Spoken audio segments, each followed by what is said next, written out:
Janasena party అధ్యక్షులు, ఆంధ్రప్రదేశ్ రాష్ట్ర ఉప ముఖ్యమంత్రి, మనందరి నాయకుడు గౌరవనీయులు పవన్ కళ్యాణ్ గారికి ఈరోజు ఇంత అద్భుతమైన వేదిక పైన మీ అందరి ఆశీస్సులతోటి వేదికను అలంకరించిన గౌరవ మంత్రివర్యులు, గౌరవ పార్లమెంట్ సభ్యులు, గౌరవ శాసన మండలి సభ్యులు, గౌరవ శాసనసభ్యులు, అదేవిధంగా పార్టీ కోసం అహర్నిశలు కృషి చేసిన మన జనసేన పార్టీ నాయకులు, మా అందరికన్నా మీరు ఈ కార్యక్రమం ఈరోజు జరుగుతోందంటే మీ వల్లనే. మీరు ఏ విధంగా మాకు ధైర్యం నింపారో, ఏ విధంగా మాతోటి నడిచారో, ఏ విధంగా పవన్ కళ్యాణ్ గారి నాయకత్వాన్ని మీరు నమ్మి మమ్మల్ని అందరినీ కూడా మీరు ముందు తీసుకొచ్చారో దానికోసమే ఈ సభ. ఇది పవన్ కళ్యాణ్ గారికి కృతజ్ఞత చెప్పాలి, పిఠాపురం ప్రజలకి కృతజ్ఞత చెప్పాలి, మన జన సైనికులకి, వీర మహిళలకి కృతజ్ఞత చెప్పుకోవాల్సిన సందర్భం ఇది. 11 సంవత్సరాలు పూర్తయినాయి, 12వ సంవత్సరంలోకి అడుగు పెడుతున్నాం. చాలా కష్టమైన ప్రయాణం, అనేక అవమానాలు, అనుమానాలు, సమయం సందర్భం లేకుండా మన నాయకుడిని అనేక సందర్భాల్లో ఇబ్బంది పెట్టిన రోజులు మనం మర్చిపోలేం. ప్రతి ఒక్కరిని గౌరవించారు ఆయన. తనతో పాటు నిలబడి ప్రయాణం చేసిన ప్రతి ఒక్కరిని గౌరవించారు. కొంతమంది నిలబెట్టుకోలేకపోయారు. కానీ ఒక నమ్మకంతో ఈ ప్రస్థానం పవన్ కళ్యాణ్ గారితో చేసేది మనం మన రాష్ట్రం కోసం, మన ప్రజల కోసం, మన బిడ్డల భవిష్యత్తు కోసం అని నమ్ముకున్న ప్రతి ఒక్కరు కూడా ఈ రోజున ఇంత అద్భుతంగా మీ ముందున్నాం. అసలు ఈ పార్టీ ఏంటి అన్న వాళ్ళు ఈ రోజున ఇదిరా పార్టీ అంటే అనే లెక్కకి ఈరోజు జనసేన పార్టీ ఎదిగింది. దాని వెనక కష్టపడి జెండా మోసిన మన జన సైనికులు, సొంత కుటుంబంలో కూడా అనేక సందర్భాల్లో 500 రూపాయలు క్రియాశీలక సభ్యత్వం కట్టాం అని చెప్పడానికి కూడా పాపం ఇబ్బంది పడి ఆర్థికంగా నిలబడలేని వ్యక్తులు కూడా పార్టీకి నిలబడ్డారు. మర్చిపోలేని సంఘటనలు, మర్చిపోలేని కార్యక్రమాలు. జనసేన పార్టీ మాత్రం ఎప్పుడు కూడా ప్రజల పక్షాన నిలబడింది, మీకోసం నిలబడింది. పవన్ కళ్యాణ్ గారు ఒకటే మాట అన్నారు, 2017-18 సమయంలో నేను పార్టీలో చేరే సందర్భంలో అసలు మన భవిష్యత్ ఏంటి అని అనుకున్నప్పుడు పదవుల గురించి కాదు మేము మాట్లాడింది. ఆయన ఆ రోజు కోరింది మనం కష్టపడి ఒక అద్భుతమైన యువతరాన్ని నాయకత్వంగా మనం మార్చగలిగితే అదే చాలు మనకి ఈ ప్రయాణంలో, అంతకన్నా ఏంటనే మాట ఆయన అన్నారు. ఆలోచించండి ఒకసారి. ఈ రోజున పార్టీ నిర్మాణం అనేది చాలా కష్టమైన పని. ఒక సంవత్సరంలోనో, ఒక 4 రోజుల్లోనో, నెల రోజుల్లోనో జరగదు. ఈరోజు జనసేన పార్టీలో 12,32,000 మంది క్రియాశీలక సభ్యత్వం తీసుకున్నారంటే 11 సంవత్సరాల నుంచి పవన్ కళ్యాణ్ గారు ఎంత కృషి చేశారో, ఏ విధంగా ఒక ఆలోచన విధానాన్ని ప్రజల్లో తీసుకురావడానికి ఆయన చేసిన ప్రయత్నాన్ని మీరందరూ కూడా గుర్తుపెట్టుకోవాలి. ప్రతిపక్షంలో ఉన్న ఒక విధంగా, ప్రభుత్వంలో రాగానే ఒక విధంగా లేవు మనం. అదే మన నిజాయితీ.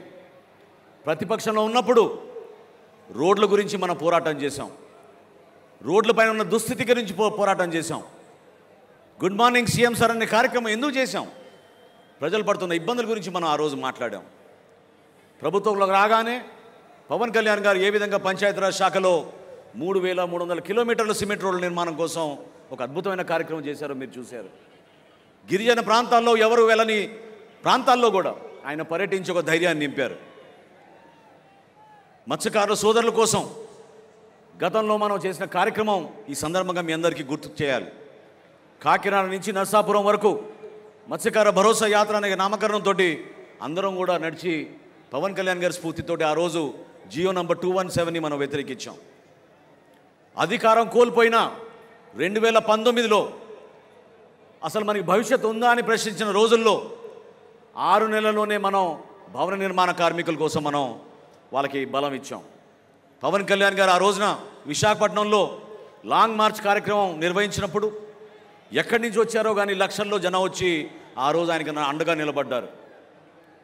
ఆ కార్యక్రమం ద్వారా డొక్కా సీతమ్మ గారి స్ఫూర్తిని రాష్ట్ర వ్యాప్తంగా ప్రతి ఒక్కరికి పవన్ కళ్యాణ్ గారు అందించారు. జన సైనికులు పిలిపించారు. భవన నిర్మాణ కార్మికులు ఎవరు కూడా ఆకలితో ఉండకూడదు, వాళ్ళకి మీరందరూ కూడా కలిసికట్టుగా ప్రతిరోజు వాళ్ళకి భోజనాలు ఏర్పాటు చేయండి ఒక 3 రోజుల వరకు అంటే మన జన సైనికులు 3 రోజులు కాదు కదా, 5 రోజులు, వారం రోజుల వరకు కూడా రాష్ట్ర వ్యాప్తంగా అద్భుతమైన కార్యక్రమం చేశాం. కోవిడ్ సందర్భాల్లో మనం చేసిన కార్యక్రమాలు మీ అందరికీ తెలుసు. ఈ విషయాలు ఎందుకు గుర్తు చేయాలంటే ఈ ప్రస్థానం సామాన్యమైన ప్రస్థానం కాదు. ప్రతి సందర్భంలో ప్రతి అడుగులో కూడా అనుమానాలు అవమానాలు ఎదుర్కొంటూ ఒక పట్టుదలతోటి ప్రజల కోసమే మనం వచ్చాం, రాష్ట్రం కోసమే మనం వచ్చాం, దేశం కోసం మనం పనిచేద్దామనే నినాదంతో పవన్ కళ్యాణ్ గారు మనం నడిపించారు. రైతుల కోసం మండపేటలోనూ కాకినాడలోనూ ఆ రోజు దీక్షలు చేశాం. ప్రభుత్వానికి అందించిన ధాన్యం ఎప్పుడైతే వాళ్ళు కనీసం డబ్బులు కూడా చెల్లించలేదో, గిట్టుబాటు ధరాన్ని కూడా మోసం చేశారో, దళాలను ఉపయోగించుకుని వైఎస్ఆర్సీపీ ప్రభుత్వానికి నచ్చిన మిల్లులకే తరలించిన విషయం ఆ రోజు పవన్ కళ్యాణ్ గారి దృష్టికి ఎంతో ఆవేదనతోటి రైతులు తీసుకొచ్చారు. ఈ రోజున గర్వంగా చెప్తున్నాను నేను మీకు, పవన్ కళ్యాణ్ గారి స్ఫూర్తితోటి మన రాష్ట్ర ముఖ్యమంత్రి గారు చంద్రబాబు నాయుడు గారి ఒక పట్టుదలతోటి 5,42,000 మంది రైతుల దగ్గర నుంచి 33 లక్షల మెట్రిక్ టన్నుల ధాన్యం ఈరోజు ఆంధ్రప్రదేశ్లో కొనుగోలు చేశాం. కొనుగోలు చేయడమే కాదు, 24 గంటల్లోపే 7,800 కోట్ల రూపాయలు రైతుల ఖాతాలో మనం జమ చేశాం ఈ రోజున. అటువంటి ఆలోచన విధానం మన పార్టీలో ఉంది. ప్రజలు మనని నమ్మారు, ఆత్మవిశ్వాసంతో నమ్మారు, బలపరిచారు. జన సైనికులు ఎక్కడున్నా కూడా సొంత డబ్బుతోటి 2 లీటర్లు పెట్రోల్ కొట్టించుకుని జెండాలు కట్టుకొని ఈ విధంగానే ప్రతి సభకు వచ్చి 5 సంవత్సరాలు వై నాట్ 175 అనే మూర్ఖమైన నాయకులకి సరైన సమయం వచ్చినప్పుడు మీరు జవాబు చెప్పారు. 100% స్ట్రైక్ రేట్ అంటే అదేదో ఒక టెక్నికల్ ఫిగర్ కాదు, స్టాటిస్టికల్ పాయింట్ కాదు, అది 100% స్ట్రైక్ రేట్ అంటే విలువలతో కూడిన రాజకీయాలు చేశారు కాబట్టి పవన్ కళ్యాణ్ గారిని ఆ విధంగా నమ్మారు. ఒక ధైర్యం నింపడానికి కోసం మనం చేసిన ప్రయత్నం. ప్రజలు అనేక సందర్భాల్లో వాపోయేవాళ్ళు. అమరావతి గురించి రైతులు ఆందోళన చెందినప్పుడు ఆ రోజు నిలబడింది ఎవరు? ఢిల్లీకి వెళ్ళి ఆ రోజు మొట్టమొదటిసారి భారతీయ జనతా పార్టీ నాయకులతో సమావేశమై మీరు ఆంధ్రప్రదేశ్ని రక్షించాలి, మన రైతాంగాన్ని రక్షించాలి, మహిళలు వచ్చి ఆవేదనతోటి ఒక అద్భుతమైన రాజధాని నిర్మాణం చేస్తామనంటే 2 ఎకరాలు 3 ఎకరాలు మేము మా పొలాలు ఇచ్చేస్తే ఇంత మోసం చేస్తారా ప్రభుత్వాన్ని బాధపడుతున్నారు, ఎందుకు మీరు స్పందించారని ఆ రోజునే పవన్ కళ్యాణ్ గారు నిలబడ్డారు. విశాఖపట్నం స్టీల్ ప్లాంట్ విషయంలో కొంతమంది మర్చిపోయారు.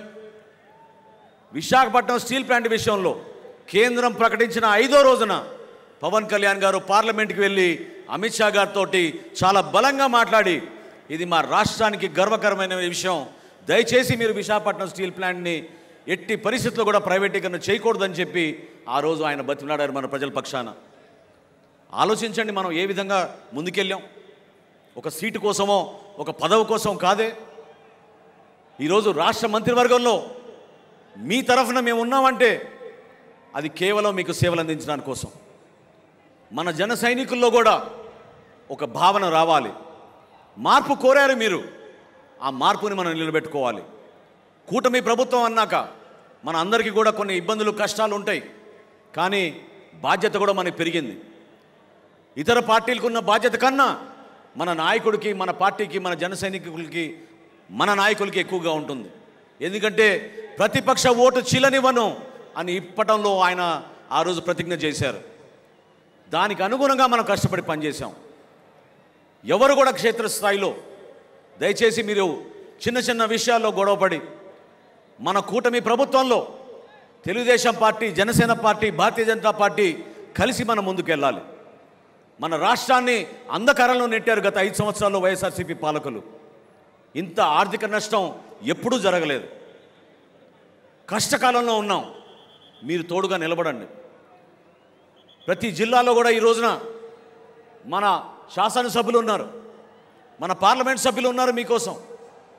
మా అందరికన్నా పవన్ కళ్యాణ్ గారి నాయకత్వం ఉంది.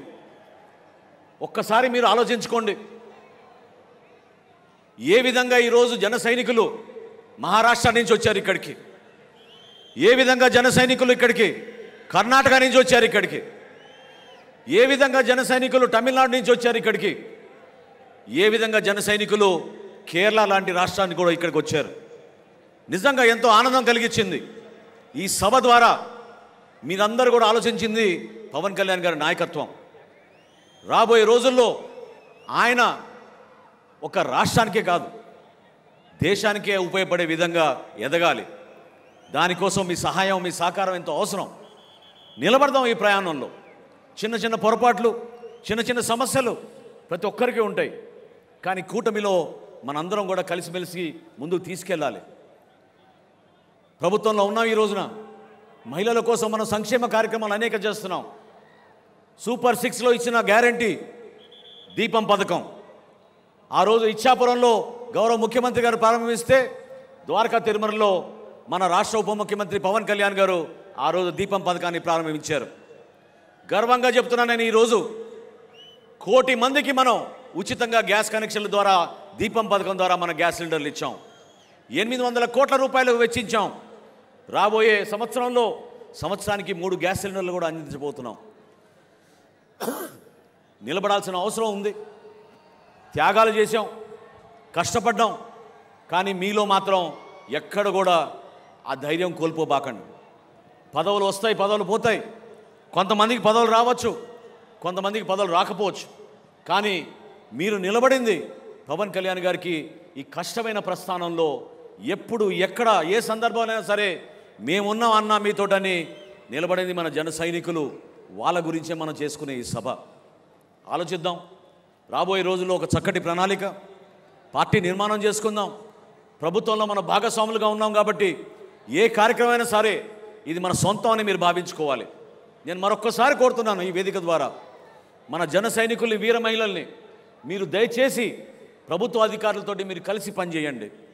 ఎవరైతే లబ్ధిదారులు ఉన్నారో ఆ లబ్ధిదారులు మీరు గుర్తించండి. వాళ్ళకి న్యాయం జరిగే విధంగా, వాళ్ళకి ప్రభుత్వ పథకాలు అందే విధంగా మీరు కూటమిలో మీరు ఆ బాధ్యత తీసుకోవాలి. అంతేగాని ఎన్నికలు అయిపోయినాయి కదా 100% స్ట్రైక్ రేట్ వచ్చేసింది కదా అంటే కాదు. నమ్ముకున్నారు మన ప్రజలు. మన ద్వారా మంచి కార్యక్రమాలు జరుగుతాయని నమ్ముకున్నారు. ఆ కార్యక్రమాలు మీరు నిలబెట్టండి. జనసేన పార్టీ ఎప్పుడు ప్రజల పక్షాన నిలబడుతుంది. ఎప్పుడు కూడా సామాన్యుల కోసమే నిలబడుతుంది. ప్రశ్నించే పార్టీ కాస్త ఈరోజు సమస్యల పరిష్కారం కోసం పార్టీగా మనం మారాం. నిలబడదాం మనం దానికోసం. ప్రతి గ్రామంలో కూడా మీరు కలిసి పనిచేయండి. ఏ వార్డులో కానీ, ఏ కార్పొరేటర్లు అయినా సరే, ఏ కౌన్సిలర్ అయినా సరే, ఏ ఎంపీటీసీ అయినా సరే మీరు చేయాల్సిన కార్యక్రమం ప్రజల కోసం. ఈ ప్రయాణంలో చాలామంది జన సైనికులు పాపం ఈరోజు ఇక్కడ ఉంటే ఎంతో ఆనందించేవాళ్ళు వాళ్ళ సభ చూసి. 463 జన సైనికులు వాళ్ళ ప్రాణాలు కోల్పోయారు. ఎంతో బాధ కలిగించింది. చాలామంది ఇంటికి వెళ్ళి ఆ కుటుంబాలని పరామర్శించి పవన్ కళ్యాణ్ గారు చేతుల మీదుగా ఇచ్చిన 5 లక్షల రూపాయల చెక్కుల్ని వాళ్ళకి అందించాం. ఆ 463 జన సైనికులకి మన ఈ సభ ద్వారా వారి కుటుంబానికి ఒక భరోసా కల్పించే విధంగా, వాళ్ళ బిడ్డలకు ఒక మంచి భవిష్యత్తు ఉండే విధంగా మనందరం కూడా కలిసి ఉండాలి. వాళ్ళ ఆత్మకు శాంతి చేకూరాలని మనందరం కూడా ఈ సందర్భంగా ఆలోచించాలి. అదేవిధంగా పిఠాపురం ప్రజలకి, తూర్పుగోదావరి జిల్లా నాయకులకు మీరందరూ కూడా సహనంతో, సమన్వయంతో కలిసి మనం ముందుకెళ్ళాలి. ఇది ఒక బాధ్యత. మనం ఏ అడుగు వేసినా కూడా అది పవన్ కళ్యాణ్ గారి పైన పడుతుంది. నిలబడదాం, ప్రజల కోసమే నిలబడదాం. మనం చేసే ఏ కార్యక్రమం సరే నిజాయితీగా మన ప్రజల కోసం, మన రాష్ట్రం కోసం అనే ఆలోచనతో ముందుకెళ్దాం. ఎంతోమంది ఈ కార్యక్రమం విజయవంతం అవడానికి కోసం కృషి చేశారు. జయకేతనం అంటే మరొకసారి మనకు ఆ ధైర్యం నింపే విధంగా, మరొకసారి మనలో ఆ ఎనర్జీ నింపే విధంగా, జన సైనికుడు అంటే సామాన్యుడు కాదు. జన సైనికుడు అంటే ఒక గోల్డెన్ హార్ట్ ఉన్న వ్యక్తి, పెద్ద మనసున్న వ్యక్తి, అవమానాలను కూడా అధిగమించి పవన్ కళ్యాణ్ గారితో నడిచిన వ్యక్తి. అటువంటి వ్యక్తుల్ని మన అందరం కూడా ఈ సందర్భంగా గౌరవించుకుంటూ, ఈ సభ నిర్వహణలో చాలామంది మన నాయకులు కష్టపడి పనిచేశారు. 14 కమిటీలు వేశాం. దాదాపు 500 మంది రాత్రింబగలు అహర్నిశలు కృషి చేశారు. వారందరికీ కూడా మనస్ఫూర్తిగా ధన్యవాదాలు. అదేవిధంగా మనం ఈరోజు ఈ స్థలంలో నిర్వహించుకుంటున్నామంటే ఆ స్థలదాత వారి కుటుంబ సభ్యులకి సహకరించినందుకు, ఇంత అద్భుతమైన సభ మనం నిర్వహించుకుంటున్నందుకు ప్రత్యేకంగా వారికి ధన్యవాదాలు. ఈ ప్రాంత చరిత్ర గురించి పవన్ కళ్యాణ్ గారు ఖచ్చితంగా మన భావితరాలకు చెప్పమన్నారు. అందుకోసమే 3 ద్వారాలు మనం ఏర్పాటు చేశాం. ఎవరు కూడా ఆకలితో ఉండకూడదనే స్ఫూర్తి డొక్కా సీతమ్మ గారిది. అదేవిధంగా పిఠాపురం మహారాజు గారు, రాజా బహదూర్ గారు, ఆయన ఈ ప్రాంతంలో ఆయన చేసిన దానాలు, ఆయన చేసిన త్యాగాలు సమాజానికి ఏ విధంగా ఉపయోగపడ్డారో ఆయన గురించి కూడా మనం ఈ సందర్భంలో గుర్తు చేసుకోవాలి. వీటితో పాటు సత్యలింగం నాయకర్ గారు ఎంతో అద్భుతంగా కాలేజీలు ఏర్పాటు చేసి ప్రతి బిడ్డకి ఒక అద్భుతమైన భవిష్యత్తు ఉండాలని వాళ్ళు చేసిన ఆలోచనల్ని మనందరం కూడా ఈ సందర్భంగా గుర్తు తెచ్చుకోవాలి. అదేవిధంగా మన పోలీస్ శాఖ గతంలో మనకి చుక్కలు చూపించారు. వీళ్ళు ఎక్కడ సభ నిర్వహించాలన్నా మేము పడిన కష్టాలు మామూలు కాదు. ఎన్నిసార్లు మొత్తుకున్నా, ఎన్నిసార్లు పర్మిషన్లు అప్లై చేసినా 12 గంటల ముందు, 14 గంటల ముందు ఒక చీటీ రాసి 9 ముగియాలి మీ సభనని చెప్పి ఆక్షేపణలు కూడా పెట్టేవాళ్ళు. కానీ ఈ సందర్భంలో జిల్లా ఎస్పీ గారికి, ఐజీ గారికి, డీజీపీ గారికి, ఇక్కడ పనిచేసిన ప్రతి ఒక్క కానిస్టేబుల్కి, సర్కిల్ ఇన్స్పెక్టర్లకి, ఎస్ఐలకి జనసేన పార్టీ తరఫున, మా పార్టీ అధ్యక్షులు పవన్ కళ్యాణ్ గారి తరఫున మనస్ఫూర్తిగా సహకరించినందుకు మీ అందరికీ కూడా ధన్యవాదాలు. ఈ కష్టకాలంలో మనతో పాటు నిలబడిన మన వాలంటీర్స్, ఇందాక చూశారు మీరు ఏ విధంగా వాళ్ళు నిలబడ్డారు. జనసేన పార్టీ ఈరోజు మీటింగ్లు జరుపుకుంటున్నామంటే, ఒక డిసిప్లిన్ విధానంలో జరుపుకుంటున్నామంటే, పాపం వాళ్ళకి గాయాలైనా కూడా, కాళ్ళు బెనికినా కూడా, చేతికి ఫ్రాక్చర్లు అయినా కూడా వాళ్ళు నిలబడి మీకు సేవ చేయాలనే ఆలోచనతోటి మన వాలంటీర్స్ నిలబడ్డారు. మనస్ఫూర్తిగా వాళ్ళు కూడా ఈ సందర్భంగా పార్టీ అధ్యక్షులు పవన్ కళ్యాణ్ గారి తరఫున, మనందరి తరఫున వారికి ధన్యవాదాలు. ఒక్కసారి చివరిలో మీరందరూ కూడా గుర్తుపెట్టుకోవాల్సింది, స్ఫూర్తి నింపే కొన్ని సంఘటనలు ఉన్నాయి. అమరావతి రైతుల విషయంలో కానివ్వండి, జనవాణి కార్యక్రమం మన విశాఖపట్నంలో జరుపుకున్నప్పుడు ఏ విధంగా పవన్ కళ్యాణ్ గారిని 3 రోజులు నిర్బంధించారో నోవోటెల్ హోటల్లో ఆ రోజు మీకు గుర్తుంది. గోవిందమ్మ అనే ఒక తల్లి తన బిడ్డతోటి అక్కడ కూర్చుని ఆ రోజు బీచ్ పైన స్ఫూర్తిదాయకంగా రాత్రంతా నిలబడి, మా అన్నని మాత్రం అరెస్ట్ చేయకూడదు, మేము అన్నని కాపాడుకుంటామని ఆ రోజు గోవిందమ్మ నిలబడింది. నిజంగా మీకు మనస్ఫూర్తిగా మీకు నమస్కారాలు. పార్టీని తన బిడ్డతో పోల్చిన ఒక తాపీ మేస్త్రి ఈశ్వర్ గారు 50,000 రూపాయలు ఇచ్చారు ఆ రోజు ఇప్పటం సభకి. ఆయన ఒక దాతగా, ఒక స్ఫూర్తిదాయకమైన దాతగా నిలబడ్డాడు. ఈశ్వర్ గారిని మనం ఎప్పుడూ మర్చిపోలేం.